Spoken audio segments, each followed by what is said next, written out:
ராகு திசையில் செவ்வாய் புத்தி ஒரு மனிதனுடைய வாழ்க்கையில் ஒரு பெரிய அதிசயம்.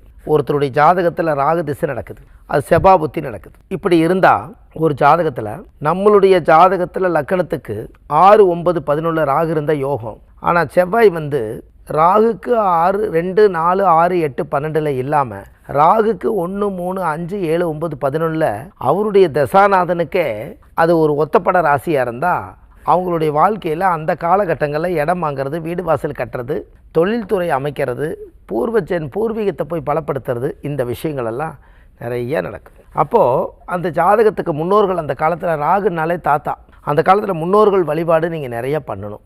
இந்த ராகு திசையில் செவ்வாய் புத்தி வந்தால் பூமி ஒரு விரயம் பண்ணி ஒரு கிரயம் பண்ணுவாங்க, ஒரு சொத்து வாங்குவாங்க, ஒரு வீடு வாசல் கட்டுவாங்க, ஒரு வண்டி வாகனத்தை உறுதிப்படுத்துவாங்க. இந்த விஷயங்களெல்லாம் ராகு திசையில் செவ்வாய் புத்தி பண்ணும். அப்போ இந்த ராகு திசையில் எப்பேற்பட்ட தோஷம் இருந்தாலும் அடிபட்டு போகும். இதில் ராகு திசையில் செவ்வாய் புத்தி நடக்கும்போது கூட பிறந்தவர்களோட ஒரு அந்யூன்யமாக இருக்கக்கூடியது கொஞ்சம் கேப்பு வரும். ஏதோ ஒரு சங்கடங்கள், ஒரு சலிப்புகள், இதெல்லாம் கொஞ்சம் வரும். இது எல்லாம் நம்ம சரி பண்ணித்தான் நம்ம வாழ்க்கையில் அடுத்த லெவலுக்கு போகும். அப்போது நம்ம ஜாதகத்துக்கு நம்ம முன்னோர்கள் அந்த காலத்தில் உருவாக்கி வச்ச சில விஷயங்கள் எல்லாம் அந்த காலத்தில் பாருங்களேன். அப்போ ராகுன்னா தாத்தா, செவ்வாயினா முருகர். அப்போ ராகு திசை நடக்கிறவங்க, செவ்வாய் புத்தி நடக்கிறவங்க 2 கோயிலுக்கு போயிட்டு வரணும். நாகம்மா கோயிலுக்கு போகணும். நாகூர் நாகராஜா கோயிலுக்கு ராகு திசை நடக்கிறவங்க போயிட்டு வரணும். இந்த செவ்வாய் என்பது முருகர் வைத்தீஸ்வரன் கோயிலுக்கு போயிட்டு வரணும். அப்போ ராகு திசையில் செவ்வாய் புத்தி வரும்போது கரெக்டாக பாருங்கள், இந்த 2 கோயிலுக்கு போயிட்டு வந்தால் உங்கள் ஜாதகத்தில் இருக்கக்கூடிய பிரச்சனைகள் குறைய ஆரம்பிச்சிடும். அதுக்கு அடுத்தடுத்த லெவலுக்கு நீங்கள் போயிடுவீங்க.